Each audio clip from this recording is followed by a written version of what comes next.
What's going on, everyone? Welcome back to another interview on my channel here today. This is my biggest one yet. I am very excited to have this gentleman here with me today.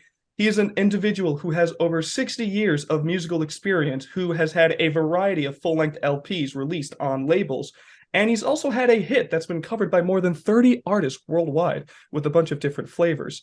He gained a cult following from people in the mysterious media community when one of his songs, which went under the name The Fishes while it was mysterious, was an internet mystery for a long time. It was eventually discovered to be the song Traveling Minstrel by a gentleman named Richard Torrance, a Bismarck, North Dakota native, and it was solved on March 11, 2022 by a Discord user named Tambourine.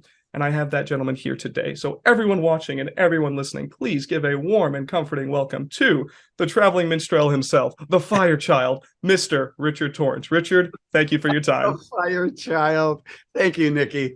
That's very kind. Of course, likewise. And as you can all see, he's got a phenomenal setup in the background. You can see the records in the back there. You got your own little home studio going on, and we're very excited to have you today.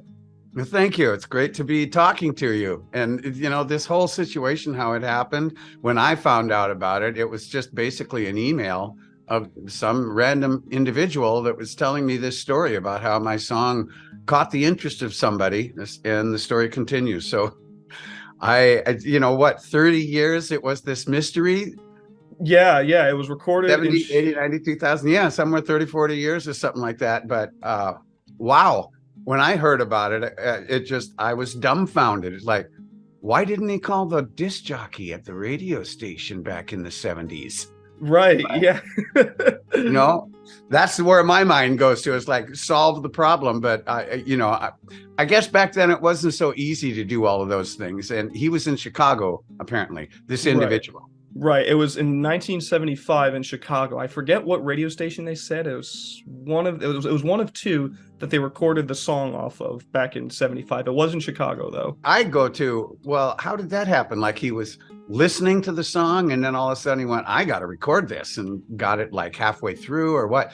But I actually heard the recorded version. Like, he took a microphone or a cassette machine and set it up to his speaker and just recorded it. He nabbed it from the very beginning. So maybe he heard it once and then set his stuff up, or maybe he had a little studio that he just pushed record and nabbed it from the beginning, or maybe he records hours and hours of music and then came back to this one song and went, well, who's that? Right, exactly. And he just missed the first few seconds of the song, because for all we know, the DJ could have just announced the song seconds before that, and there would be no mystery. But it'd be bittersweet, because then we wouldn't be here right now. Exactly. And I am totally thrilled that all of this attention was given to a song that was basically a filler.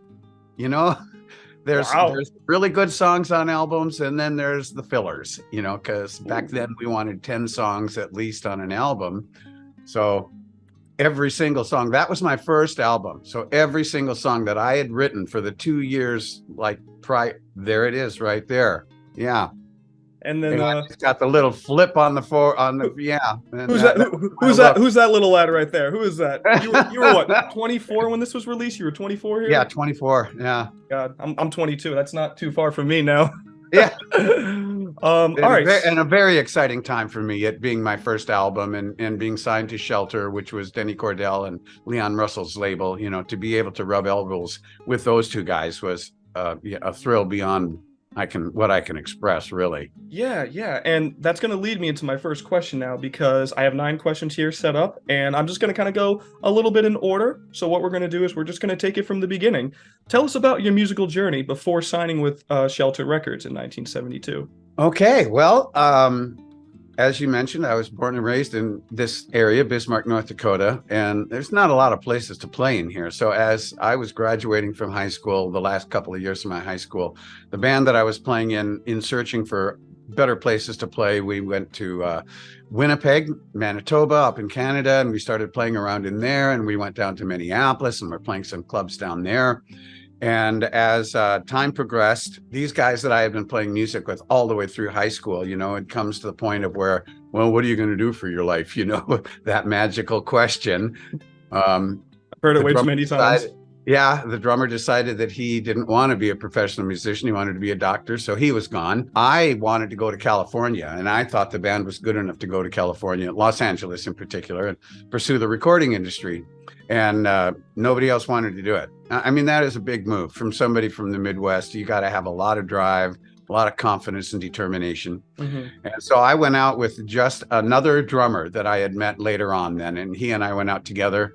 We played in Santa Barbara for about a year and a half. During the course of time that we were playing up there, I started going down to Los Angeles and meeting people and getting involved with a little bit of the how do I get into the recording studios and get some of my stuff recorded instead of just doing it on a little cassette machine, you know? Hmm. And it's amazing how the hand of Providence comes along, but we are playing everywhere and anywhere.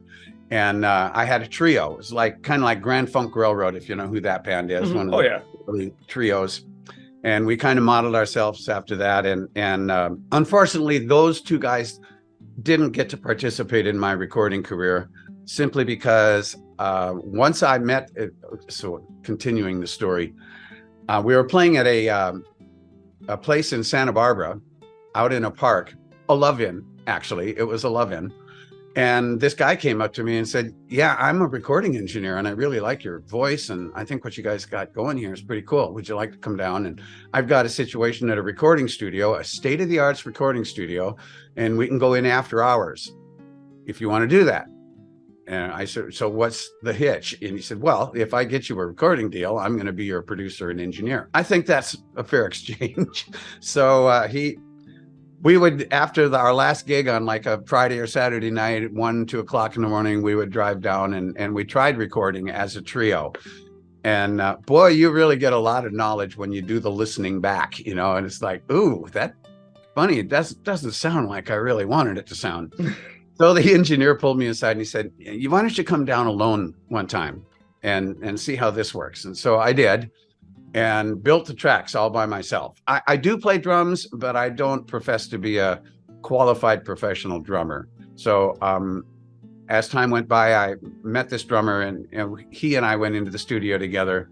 He recorded the drums with me, and then I built the tracks all by myself, playing bass, rhythm guitar, lead guitar, and doing all the harmonies. Well, this particular song, Traveling Minstrel, there was really no drums on or anything like that. So I started building it with just an acoustic guitar and the vocal. And then we listened back to it and I said, well, I'd like to add this. And so we started building the track and everything. And as it progressed, I I was thinking, well, it's really not, this song doesn't really fit in with the rest of the songs, but I didn't have a lot of songs in the can that I could choose from. So I decided to just go ahead and we're going to put it at the last song on the first side of the album. And, you know, this is when people were concerned about how it sounded from the first song to the last song. Mm-hmm. We always used to put an album on. We'd sit down, maybe do a little bit of that and listen to the album. Listen to the album from start to finish and go, wow, wasn't that great? Sometimes we'd even read along with the lyrics. You know, I mean, that's how I listened to music back in those days. So that I had my lyrics on a lyric sheet and I wanted to continue with that. But the album itself, you know, was a huge accomplishment for me, being the first album. And then of course we had to get the band together and go out and promote the album for sales. Mm-hmm. That song was never played on stage. Really? Because, it was just so contrary from the rest of the songs on the album. It just didn't fit. It really was a throwaway song. That is, I hate to put it that way, but it was just, that's why I call it filler. That's a polite way of saying whatever. I just find it so fascinating because I would make the argument that it does fit because I've listened to 3 of your other albums. I've listened to Bareback, the second album, Bell and the Little Ball. Yeah, and I've listened to your work with Jennifer Lynn Groove, which we will get to that later. Right. And you've always had like a diverse sound in your albums. It's never just one sound. I've heard rock, southern rock, pop, folk, and I would argue that this fits right in with there because it's like that weird psychedelic folk piece that's in the middle of the album. And I personally would have never guessed this was a throwaway because, like you said, it's on the end of side 1, which sometimes what some artists do is the main song that they want people to hear from the album is the last song on side You're one, right. if it's not the first song on side one. So I'm probably not speaking just for myself when I'm saying I'm amazed that was the throwaway song, because it's such an amazing song. Well, I am flattered. Again, what I came to realize by seeing all of this attention happening to the song, it was, oh yeah, don't be judging your own songs. Right. I mean, at the end of the day, what it's I think is a throwaway, someone else is going to go, no, that's a masterpiece. So, hi, I am said person. and like I said, I'm thrilled.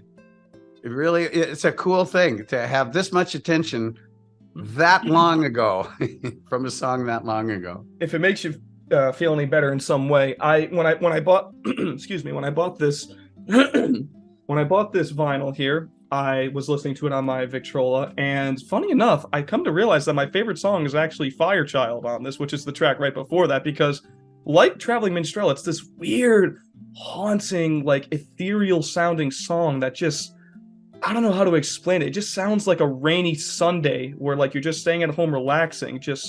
It's a weird song, but I love it so much. Well, thank you. And that is exactly the mood that I was trying to capture by that, with the strange effect that I got. You know what that guitar was? That guitar was an Ovation guitar run direct through an old chorus pedal that was, I can't even remember, the Univibe. It was called a Univibe. Ancient, stomp box for a guitar. And it was supposed to simulate a rotary, a Leslie organ speaker. Mm-hmm. And it actually had a pedal where you could increase the sound of it, like the swirling of it, like what Hammond organs do. Yep. But anyway, so I used that and ran this guitar direct. And there was another producer that came in, and he said, man, how'd you get that guitar sound? I was like, wow, okay. That's my secret, isn't it? This is the Richard Torrance sound. He said, now. it sounds like Duane Eddy. Do you know who Duane Eddy is? Yeah. The very first instrumental surf guitar. And I thought, that was never in my mind that, oh, wow, this guitar sounds like Duane Eddy. But then when I listened to it, it did have some of that tone quality to it. And I thought, wow, it's amazing how people hear so many things that the writer or the producer or the artist doesn't even think about. It was fascinating to me. Yeah. And like you say, the hauntingness, that's what I was trying to create. Okay, so here, show and tell for me too. Yeah, of course. Okay, go ahead. So I imagine one of your questions is going to be, how did you come to write that song? Which one? Traveling Minstrel? Yeah. Son of a bitch. Yeah, it was. Okay, so I had this unusual guitar that I bought in Minneapolis during the course of time that I was living there. And I have a picture of it here that I'm going to try and get up. Okay, can you see that hook on the upper bout of the guitar with a hole in it? Yeah, look at that hair. Yes, I do see that. Yeah, and that hair, right. That picture was taken in 1973. So that was before the album was even recorded. That guitar is called a hook guitar. A lot of people look at it and go, oh, is that a harp guitar? But a harp guitar has got way more strings, and the hook that it has got a second use for it. This one, the only reason that hook is there is for the artist to put their ear into that thing and just kind of lay their head inside the guitar. It's an amazing sound. And you can put a mic in there, and wow, it's just is really cool. And because of the look of the guitar, and it's a nylon string guitar, if I didn't mention that. So it had this, old feel to it, and with the nylon strings and everything. And that's what I wrote that song on, was that guitar. And I thought, well, this would be a real live image. If I pull that guitar out for that specific song, it'll help people to remember, oh, he pulled out this cool guitar and played this guitar during this song, because the guitar was really useless for anything else. You couldn't put a pickup on it, and the neck was kind of weird. And it was just one of those things that it was a showpiece. So, to use it just in a particular situation. But like I said, that we never played the song live anyway, so it didn't really make any difference. But that's, the traveling minstrel, the guy that has a guitar over his back, and he's just walking from one little village to the next little village. I was putting myself into that whole mindset of what it must have been like for a minstrel entertainer to walk from village to village and just play for food and a place to sleep, move on to the next place, because that's what they did back then. Oh yeah.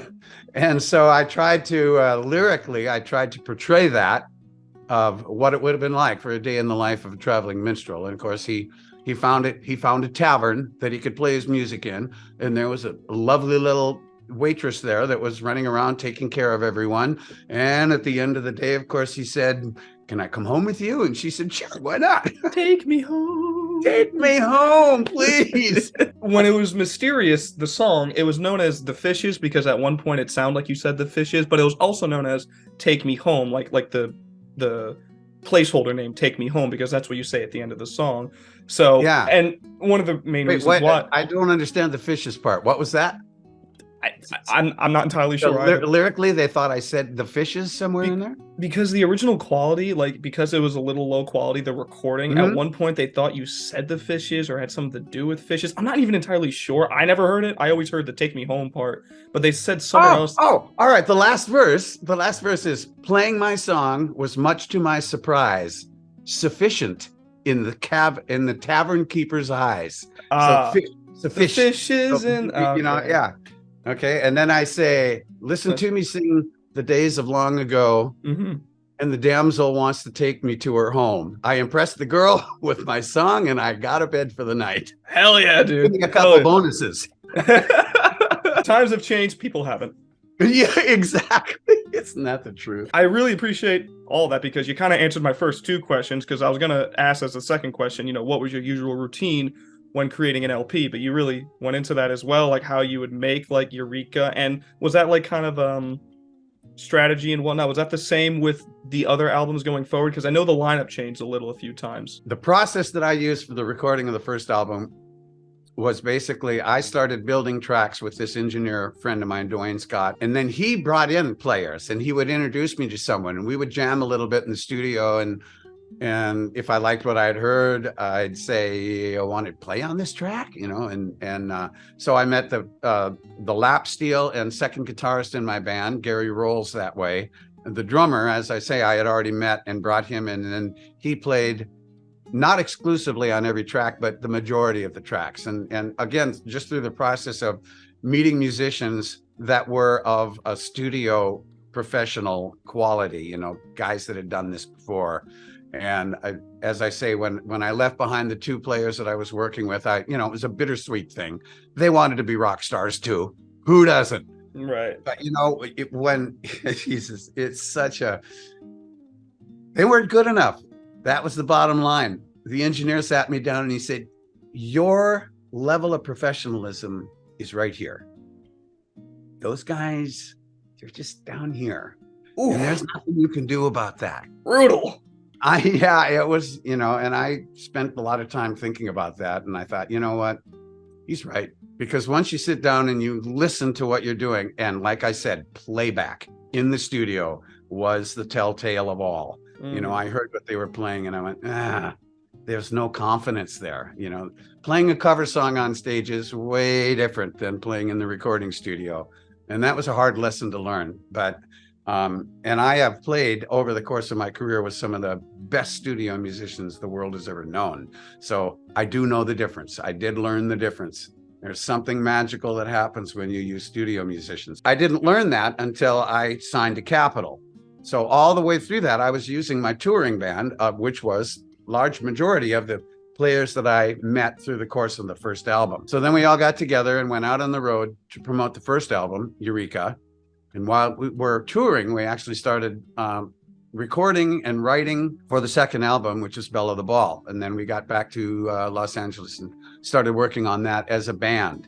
And I could see that we were creating an image that was similar to bands like, let's say, I know on a different level, but we were shooting for the stars. So we were trying to meet the musical genre of the Eagles, Little Feat. And then as we started touring the South and saw some of these Southern rock bands, it was like, oh, well, the Allman Brothers were pretty much already not touring so much anymore. I think they were already in a lot of trouble with some of their personality and drug conflicts that they were having. But all the other bands that were in the South, like Leonard Skinner and I forget all of them, but there was a ton of them. And we got to play with a lot of them, being the opening act. And I just loved it. We were debating about actually relocating to Macon, Georgia, and going with Paragon Agency, which was the Allman Brothers. Wow. That didn't work though, because people had already bought houses and had families in California, and we couldn't really entice 6 people to uproot and travel across country to another place. So we stayed in Los Angeles, and I don't regret that move at all, but it was one of those moments that you realize that could have been a crossroads in your career, and who knows what would have happened. Could have broke up the band, but Right. it could have brought us to huge stardom as well too. Who knows? But we sure got to travel a lot, and I love that. That's definitely one of the coolest things. Like, even though you didn't become a household name, that one of the biggest things for an artist is they want to travel, they want to see the world, they want to see different places, meet different Exactly. musicians and other artists that have influenced them. And it sounds like you did a lot of that already. And it's pretty cool, because as you're going through your records, they're actually behind you, they're in order. Yeah, they are in release, which is pretty cool.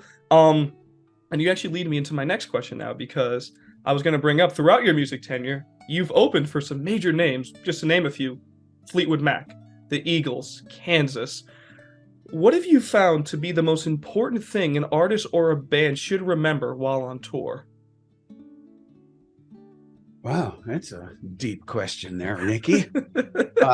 Say it again. What are the things that a band should remember, or an artist should remember? Yeah, like, all right, let's just say artist. Let's be broad. It doesn't have to maybe be a musician. It could be a comedian. It could be an actor. What is something an artist should always remember while on tour, while they're away from their home, they're going to different cities, they're performing their art in front of a different venue every night? What's the one thing that helped you throughout that you always remembered? To always keep your eyes open on what's going on around you. And for me, it was, a lot of the artists that were in my position were on such ego trips that, obviously the headliners deserved to be on ego trips because they had earned it. They got to that point. But there was always that line between the headliners and the opening act. And you were discouraged from trying to go and talk to them and buddy up to them, and unless you knew them, of course. But for me, watching how they acted backstage when no one else is seeing them, where did those ego trips still persist? Were they still aloof, or were they real friendly? What I learned was the majority of them, once they're away from the public eye, are actually quite disarming and charming people. Some of my best experiences, the first one that comes to mind was we were playing in Long Island at a place called My Father's Place. It was, a small bar, but the Average White Band, it was their first American tour, and they had just had their hit. They were completely unknown, but yet they were still headlining.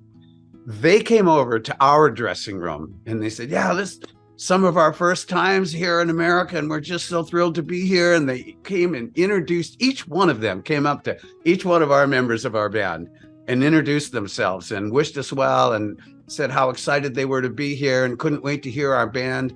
The Average White Band, those guys killed when they got on stage. We did a good show, but the opening act gets 30 minutes if you're lucky, and maybe one encore.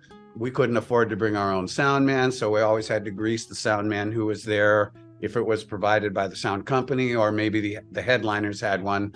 So, you flip them 100 or a couple hundred, and would you mind mixing for us? So, you have to deal with those kind of things. So you got to know how to act, because if you offend any of those people in any way, you're screwed, because you're dependent on them for your show to look good. And it was a common thing back in those days for the sound company to leave half of the sound, like the bass bins, turned off or turned down to 0. So when the headliners came on, it sounded that much bigger.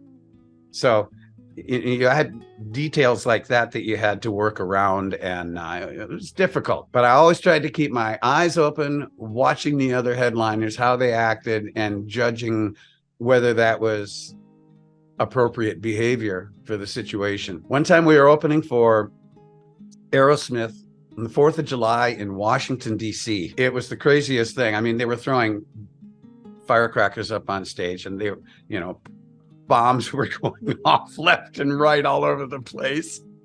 But it was an amazing audience, and it was a great audience to play for because Aerosmith, they're a rock and roll, and we were playing a lot of rock that particular performance. Anyway, so we got an encore. Ooh. And then we got a second encore.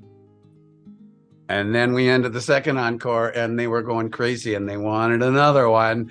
And I looked over to the stage, and there was my road manager standing with Aerosmith's road manager. And I looked over at him. I was real excited, like, we got 3, man. And he's like, and I found out afterwards that if we would have started that third encore, that Aerosmith's manager was going to cut our power. Oh my God. And he would have done it too. That my manager said. He said he was ruthless, and he said, you're taking up our time. Get them off stage now. We're up here entertaining, having a great time, but they're thinking of the politics of what's going on right here, and so fortunately we didn't play that third encore. Right. You didn't get your power cut, and like you said, the politics, they're thinking, right. Why is the opening act doing 3 encores now? Exactly. Yeah. So that was definitely a feather in my cap that we were able to hold Aerosmith's audience. I'm sure it was because it was the 4th of July and everyone was totally pumped, but it was a good show. It was a great show. Yeah. And your music, your style of music playing live, because, on the first album, you have a few live recordings on it as well. Yeah. Definitely has like that feel good kind of like just rocking out, something you want to hear live, you're with your buddies, you downed a few, Heinekens and stuff, right. Things like that. And, it's just a great time. That is really cool. But I like that message, is to keep your eyes open. And it sounds like to just kind of be aware of your surroundings, like while you're on tour with the people you're with. That's your school. That's how you learn. Mm-hmm. Exactly. You learn what works and also what doesn't work. I'll tell you something that did work. A certain song that came off a certain album by a certain lad named Richard Torrance. People like Bob Dylan, the Beatles, Eddie Cochran have the honor of saying that they've had their music covered by a wide range of different musicians all around the world. Another hat that could be thrown into that ring is yours. Your song Rio de Janeiro Blue, off of your 1977 album Bareback, which you can see in the back there, was a hit and has been covered by a number of flavorful artists such as Randy Crawford, Mario Biondi, Nicolette Larson. How does that feel as an artist to have your song covered by so many different, not only artists, but different styles, from like pop to jazz to all these different flavors? What is that like as you, the original creator of the song? Well, let me take you back to the very first time that I heard my song recorded by someone else. And as I was, just to set it up a little bit, as I was recording Rio, my first album on Capitol is when I had the pleasure of recording with all of these fabulous studio musicians. And Bill Payne, the keyboard player from Little Feat, I was introduced to during the pre-production organization of Bareback. Mm-hmm. And so he did a lot of pre-production work with me. That is getting together at the producer's house, sitting down and writing scratch charts, just so that the musicians that would be coming in would know where the song's supposed to go, and then they could add their little notations to it or whatever, which they all did. They're all readers. And, when they would go over something, it would be like, let's go over that, see them pull their pencil out and, make a little jot of what they wanted to play in that specific spot. It's quite a thrill. So anyway, we work up this song, Rio, and now we've got it. And during the course of the playback, after we had gotten the whole thing done, Bill leans over to me and he says, you're going to get a lot of covers off of this song. And I looked at him and I said, what's a cover? I was so green. I really, he says, someone else is going to record your song. And I went, oh, yeah, right, a cover. I get it. Yeah, right. And I said, what makes you think so? And he said, believe me, I've been doing this for a number of years. This song has got something, and I bet you're going to get some covers off of this. Well, years later, he proved right. And the first one was Nicolette Larson. Now, the way that happened was Bill Payne was playing on her album. Oh, okay. And so they all knew each other very well, and they were looking for songs. And he said, oh, you got to hear this one song. He played it for Nicolette, and Nicolette loved it right away. And then Teddy Templeman was producing that album. So Teddy Templeman obviously is listening to it. They decide to record it. Now, here's the story about the first 2 covers. So that was on Warner Brothers. So now Teddy Templeman, this is how the story goes. Teddy Templeman is in the A&R department of Warner Brothers, and he's playing my arrangement of Rio de Janeiro Blue. And he's playing it for the people that are going to be involved in the production of Nicolette Larson's arrangement, which has not been recorded yet. So they're still just in the discussing and planning processes of this. Okay. Tommy LaPuma, who is the producer for Randy Crawford, happened to be walking down the hall and hears this song. So they're in like the same vicinity. In the same vicinity. So he backs up and he goes, "Who's that?" He said, "That's this guy named Richard Torrance. He's got this song Rio. I'm going to use it with Nicolette." He said, "Oh, when's she releasing it?" And he said, "Well, we'll probably release it in the next 6 months." And he said, "Okay, well, all right, I'm going to release that in a year and a half with Randy Crawford." Boom! I mean, that's just being in the right place at the right time. And it wasn't me. It was my platter that was in the right place at the right time. You weren't even there. So, yeah. So, and it came down just like that. So I didn't know any of this stuff is happening because the artist is the last one to know. Oh, yeah. Ever. Yeah. The publishing royalties were run and distributed by the record company and the record company's publishing house. I found out about it through Rolling Stone. Nicolette Larson did a radio interview, a press interview, and it was released in Rolling Stone. And she goes, "Yeah, I've got this new song on my new album." And I'm reading it as, that's my song. She's recorded my song. So I called my manager and I said, "What the hell? Don't they have to ask me?" And he said, "Nope. They do not have to ask you. They don't? They need to get a mechanical license. Are you disappointed that you got your song recorded by someone else?" Hell no, I'm not disappointed. I'm totally elated. But I mean, how come no one even bothered to say, "Hey, you got a cover"? And he said, "Oh, hey, Richard, you got a cover." I'm like, oh my God. It just shows you the politics of it too. Cause like you said, the artist last one to find out and all that. I called Warner Brothers and I said, please send me a copy of the album. And they did. And the same thing happened with Randy Crawford. I had no idea that was being recorded either until somebody called me and said, "I heard another arrangement of your song." And this person was in New York. And I was like, "Huh. Well, who was it?" He said, "I don't know, but it wasn't Nicolette Larson." And boy, was it good, And so I did some research and another album on Warner Brothers, So I, again, called Warner Brothers. "You got to send me one of these albums."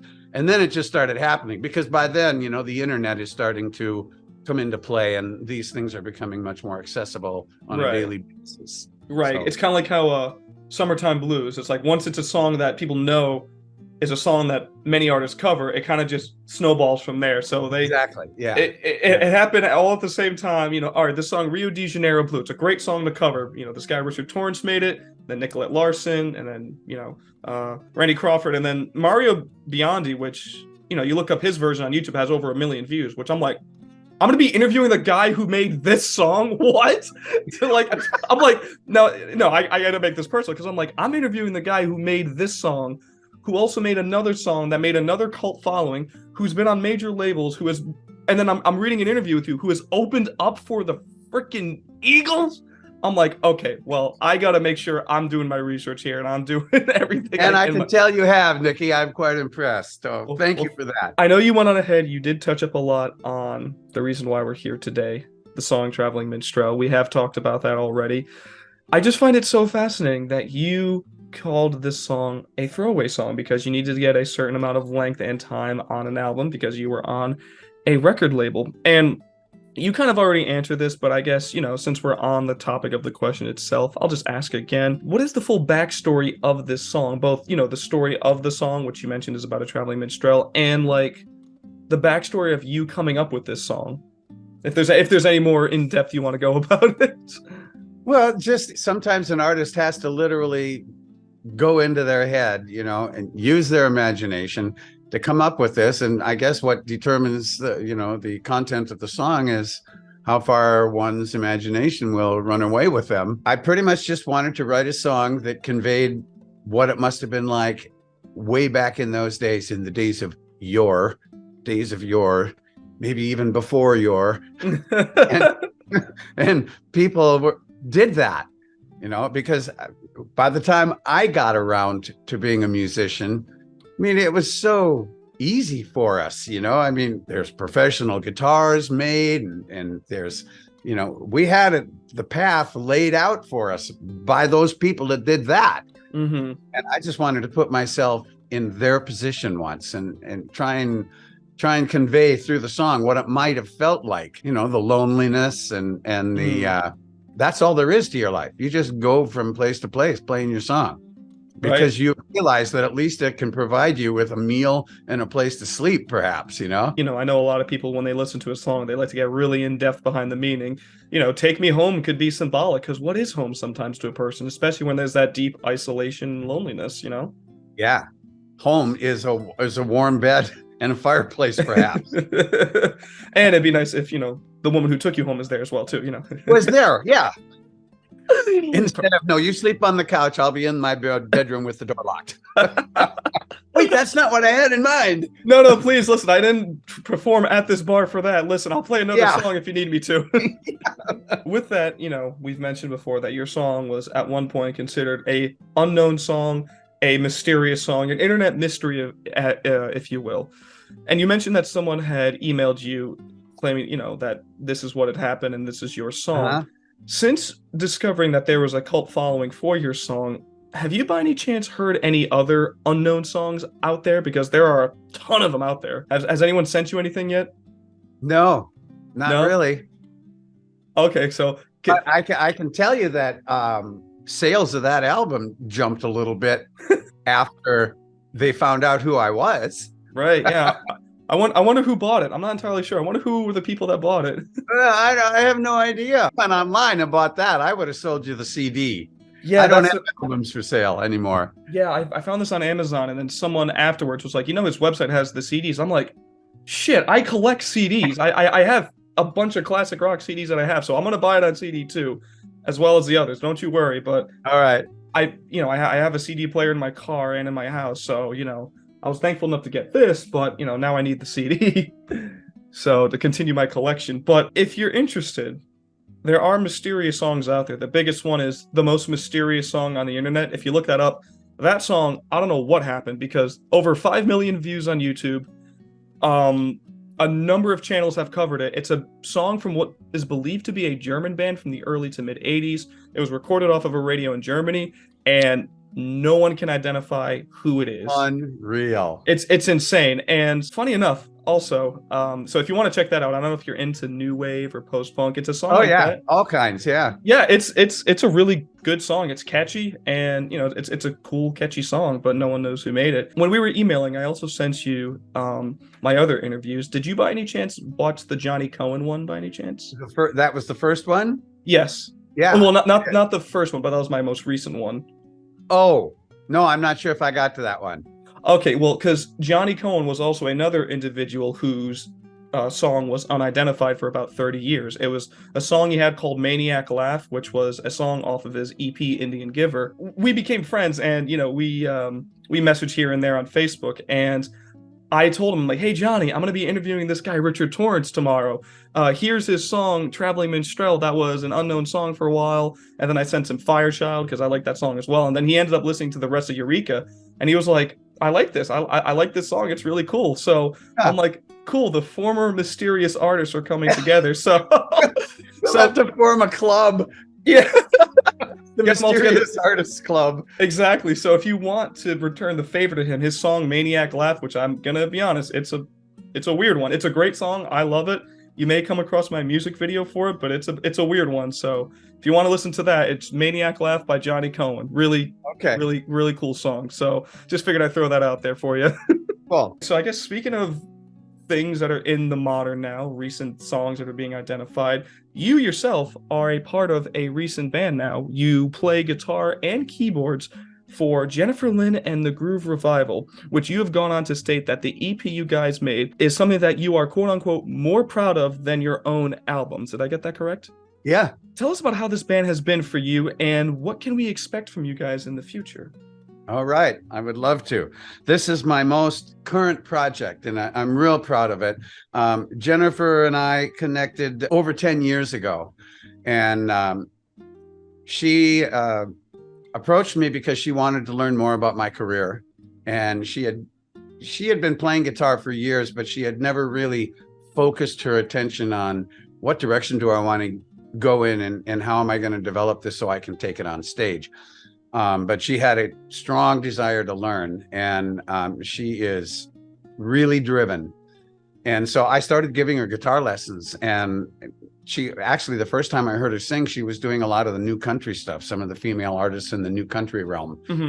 And she sounded great. I mean, her voice was phenomenal. The first thing that was what I picked up on. And I said, do you ever listen to the blues at all? And she said, not too much. I mean, yeah, my mom and dad had a lot of albums, and I remember listening to some. And the first person she reminded me of was Bonnie Raitt. And I said, well, you know who Bonnie Raitt is, right? She goes, yeah. I said, well, have you ever thought of singing any of her songs? No, not really. I said, well, let's work up a couple of them. And then I suggested Susan Tedeschi. And she said, oh, I really like her voice. And I said, all right, let's work up a couple of her songs. Before we knew it, we had like a set of blues/rock material. I said, all right, let's go out and get a gig now. So she called up a bass player, a friend of hers, and a drummer, and we went out as a 4-piece, and we just had a great time. And she really did well at it. So I continued with the lessons, and then one day she looked at me and said, hey, would you consider writing a song with me? And I said, oh, yeah, absolutely. Why not? She brought me some of her ideas, and we started working on. There's 2 CDs that she did quite some time ago that she considers her boot camp, getting up to speed on how to be able to work in the studio and how to choose the right players for the right song, and et cetera, et cetera. I should also mention that she is an engineer by trade. So she teaches at one of the schools here in town, and she's got 2 degrees in engineering. So needless to say, she's got a little bit of that OCD thing. So she'll jump down a rabbit hole, and you won't be able to find her for a few days. But when she comes out of the rabbit hole, she will know everything about this recording device that she just bought. It's like magic. And so she did. She bought a Big Mac. No, I'm sorry. She bought a Mac.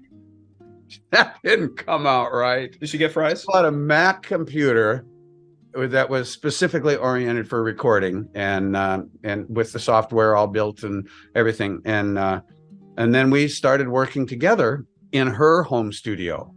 And she would just say, play me a guitar lick. And I just happen to have thousands of guitar licks floating around in my head. So I sit there and I'll just start playing. And she'll go, that right there. And she'll turn on her recording, and she'll turn on her device, and we'll record 3 or 4 bars what I just did. And she goes, all right, play some more.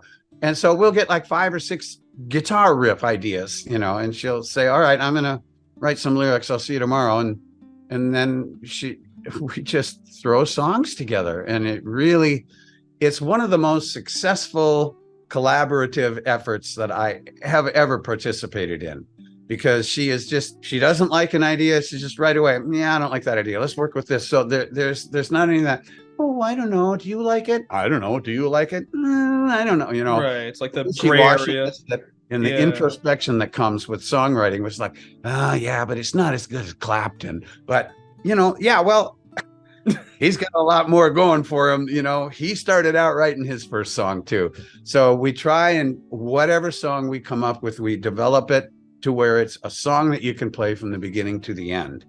And then we judge whether we think it's good enough to be something that we would want to record and put on a CD together. And with that, then we were able to record our first album that we did in this particular mode. And that's called Nothing Holding Me Down. And I think it's killer. I love every song on it. I'm just so proud of it. And to have done this in a home studio, to get the tone qualities, the EQing, everything that's required to make a CD sound like a full produced state-of-the-art recording studio. Yeah, it's pretty impressive, really. Yeah, for my ears too, and believe me, I wear hearing aids now because of the damage that's been done. But even still, I was totally knocked out. And then the second group of songs that we put together into Gypsy Soul, they're EPs. One has got 6 songs, one has got 5 songs. And I'll be totally honest with you, it's because we're not prolific songwriters. We don't write a song a day or 2 or 3. Right. So it takes a while to write that song. So. Yeah. we take all of the songs that we've got and we put them together, and then, okay, this is good. Let's put these out, because it still takes a half a year after you've got them recorded to get everything in line to get it out there to the public. So that's what we have been doing. And then out of the grace of God, we had a drummer moved here from California who has had so much experience in the music business. He has been in the Pointer Sisters band and toured with them. He has been in Tommy Johnston band from the Doobie Brothers and toured with him extensively. He's toured with so many acts. So he was doing the same thing that I was doing, except I actually got the recording deal in my name. He was the drummer that was in the backup bands that were backing up all of these stars. Mm-hmm. So he has got so much experience, and he's just an extraordinary drummer. So he and I, the minute he moved to town, we met at a jam session. We just hit it off, and we've been friends ever since. And then we most recently added a keyboard player, a lady named Barb Jiskra, who is also local. But I did play some of the keyboard parts because I said, Jen, we can't just have two guitars, bass, and drums. We got to have that additional. I love the flavor of a nice piano or Hammond organ. So I don't profess to be a real strong player, but I can play. So let me show you some of the ideas that I have. And once I would play them for him, she goes, yeah, that works pretty good. So it got to the point to where some of these keyboard parts, we couldn't play the songs now without them because we're so used to hearing. Yeah. So we brought Barb in, and so now we've got a 5-piece band. This last winter, which we are finally coming to an end to, we're starting to do the planning for what's going to happen this summer. Are we just going to play around town? Are we going to try and take this a little bit more serious and get back into the road work? So that's what we're going to do. And we are not going to play bars anymore, because usually the bar situation is people walk into the bar and they go, oh, is there a band playing here tonight? So it's time for us to start playing at ticketed events. Yeah. And so we are going out as our own entity. We're booking our own places, and we're footing the costs to putting on our own concerts. And that's what we're doing. Is that just in the North Dakota area? Or are you going nationwide? Not nationwide yet, but yes, you're right. We're going to try it between Minnesota and North Dakota, South Dakota, and Montana. Well, if you're ever in Rhode Island, let me know. I can get some people to come to your gig. Well, believe me, you would be the first one I'd contact. Obviously, yeah. Awesome. And a friend in Rhode Island. Oh, you have a friend in Rhode Island?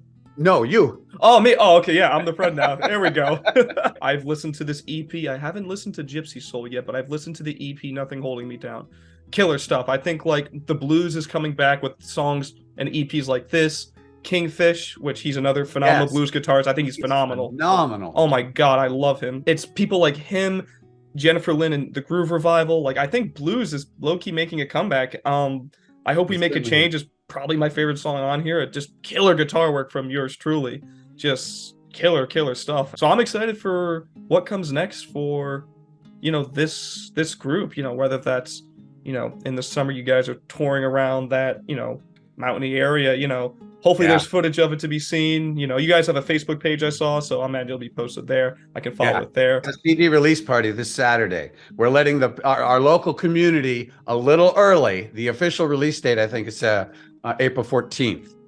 So we're having a CD release party at one of our favorite places to play. It's got a beautiful stage, nice lights, sound, good area. Nice. So we're very excited about that, and we'll be giving out some of our CDs then. I will send you a CD personally, I promise. You are the best, because I was actually going to say that's 3 days before my birthday, so I can consider this like a birthday gift. All right, you got it. Oh, thank you so much. I can't wait. I can send you all my information whenever you need it. Just let me know. I would love that. All right, and then I got one last question here. We'll end it off on a fun one. If millions of years from now, aliens decided to investigate Earth and humans have been completely wiped, there's no humans left, and the only thing they could find was your music or music you were a part of, what specific song would you want them to hear? Mickey, you're killing me here.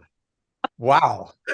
Again, it doesn't have to be aliens, male or female.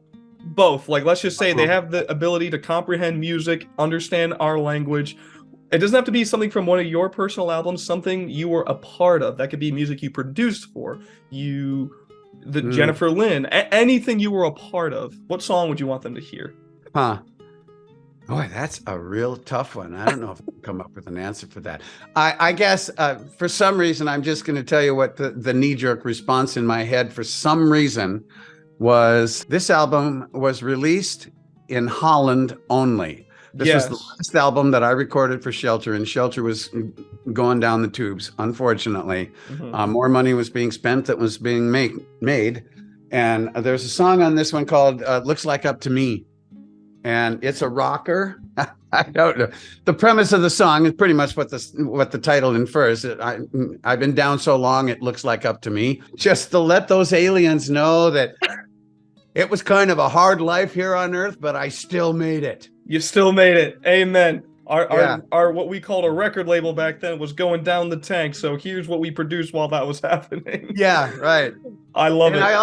I also want to end with this one thought. When I came back to North Dakota, I was like a big fish in a small pond because I'm one of the only guys in North Dakota's history that was ever signed to Capitol Records.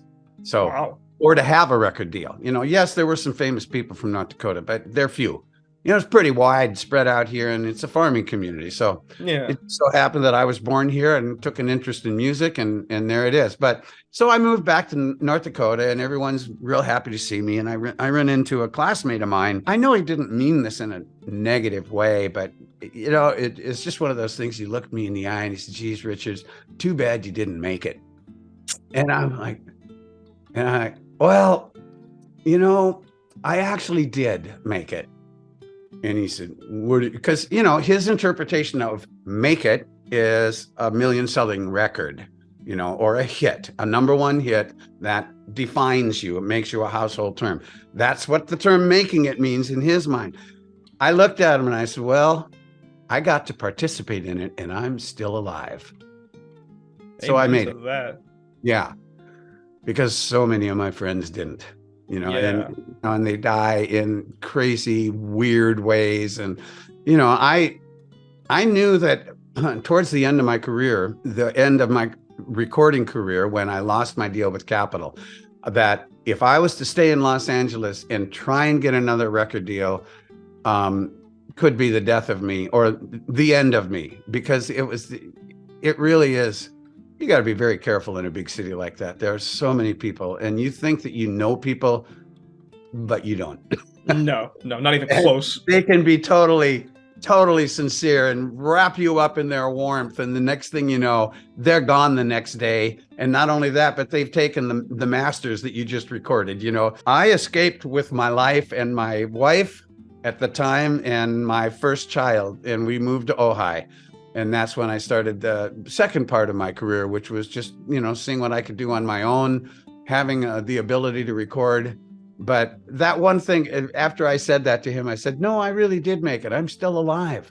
And he looked at me and he said, good point. I am very thankful for the recording career that I had, because I did get to rub elbows with some of the biggest names in recording history. Being in the recording studio with Jeff Beccaro from Toto and some of the players that I got to play with, wow, it was just an amazing experience. And every time I go back there in my memories and think about the process that I went through with those guys and how eager they were to please me and to have my record come off like I wanted it to.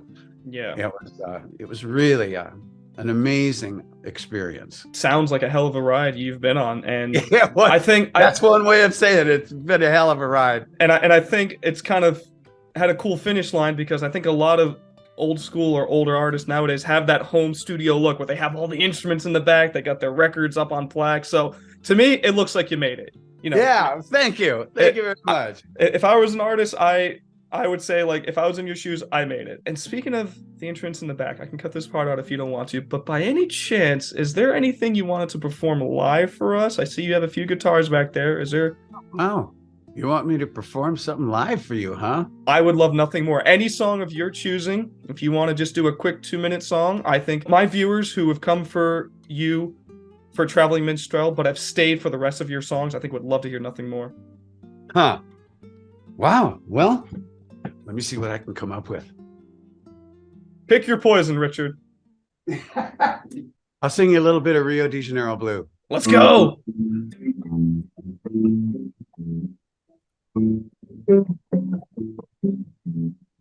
Life's gonna creeping. You got me weeping this morning. I can't believe it really got this time. Everyone knows I can't believe you. Turning my whole life upside down. And I get a feeling I've seen the last of you. Real days you never been. The salty air you will not hang. Reflections on a dream. The feelings like a stream. Pursuing the serenader. Finger on. Help me lose my soul in your song. And I get a feeling I've seen the last of you. Real days you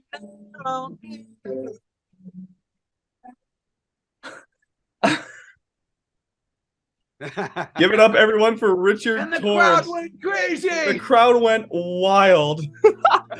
That was amazing. Thank you so much for that. I will be honest, at one point near the end, it kind of like started cutting out, and maybe because it was a little too loud, but I heard a good portion of it. But no worries, we still got a good portion of it. Really appreciate you doing that for me, because I just wanted to see you perform live. So you caught me off guard there, buddy. I caught you off guard a few times with some of my questions too. You did. Well, this is great fun. I've really enjoyed it.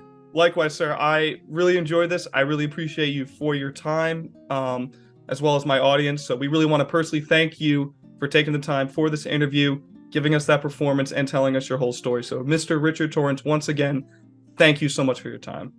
Thank you, Nikki. My pleasure.